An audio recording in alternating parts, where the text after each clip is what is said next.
I had a request for to cover Cisco in the stock market outlook in September 2020. If you have any similar requests, just write me in the comment section, and if I feel like after reviewing it, I will cover it. I do not cover anything that I do not know about, but I collect the data from publicly available places, and then based upon that, I give my own views, my own feelings about it. So looking at the Cisco, the stock was priced as $39.81, and after looking a little bit deeper, and I'm thankful to the whoever sent me this request. I looked at it as one of the few shares that I can say that we can safely kind of buy without fear of losing too much. I mean, I'm not sure it will provide a huge gain, but it looks like it has found its bottom and it's going to stay there or lose only a little bit. And that's very important in its very volatile kind of market where we have reached our valuation equal to or much greater than what it should be. So I looked at the previous 4 years of these numbers here, and it looks like Cisco has reached um, its whatever its valuation or whatever its saturation point, and we can see that its annual revenue is 49 billion, 52, 49, 48 billion. Now these kinds of figure, Wall Street absolutely do not like it.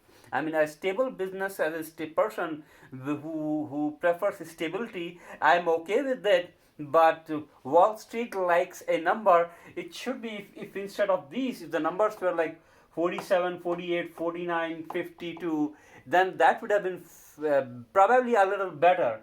But but if a number that jumps up then goes down, that's not something that Wall Street doesn't like it, and that's why even though with a $50 billion sale, its market capitalization is close to 3 times or $150 billion, which I believe is fair because Cisco still has a great value in terms of technology.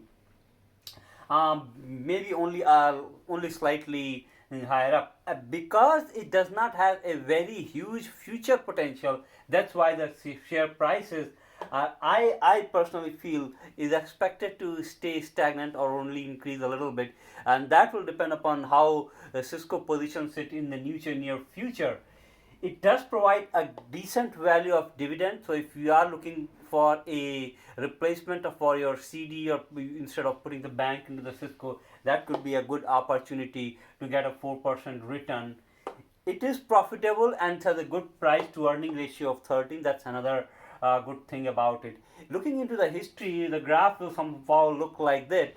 In more recent time, it reached a peak value of around $47, and since then, because of these things that you are looking at it, the sales being stagnant, pretty much stagnant, and then Wall Street, the price does not stay stagnant; it start keep falling, and then, but it has not fallen much, and it's staying at 39, around 39 for some time. So I believe this is a good sign.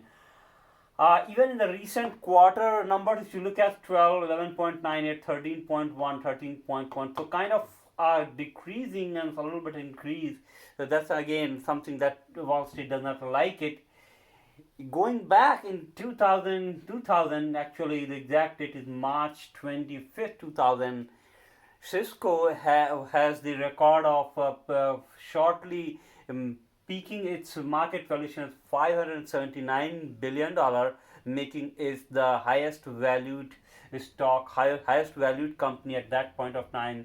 I mean, it was in race with Microsoft at that point of time, just around that number. So this and then it crashed back to $14. At that point of time, its sales and profit figures were not that high. Obviously, it crashed back, and it took a long time to recover back, and then again it start growing.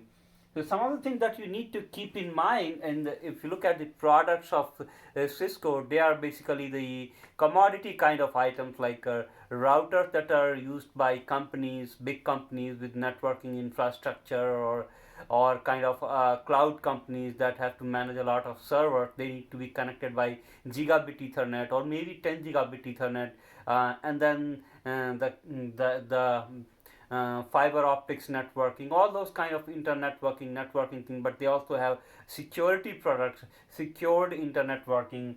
But more importantly, in more recent times, Cisco also started transitioning into application security, software security, and these things are making up more of its product portfolio, which is a good sign. It's more profitable thing. They also have a video conferencing hardware and software called Telepresence for a high quality video. They recently started integrating the AI into voice in their video product, in the video conferencing product. They're trying to solve a problem where there is an issue, there's a background noise issue when you are speaking from a distance. They are using AI to eliminate those kind of problems. So that's why there could be one play. I mean, in the recent time, like COVID-19, I'm not sure, but the Cisco WebEx could be a competitive product for those who want the video conferencing solution. So those are some of the things. The positive thing is, but again, this is not a share that's going to make you a very big money near or very long, even in a very long term. But it's going to be stable. Price should stay around that price, and it should not fall too much lower. So that's what my view. I would like to see your comments, and if you have any other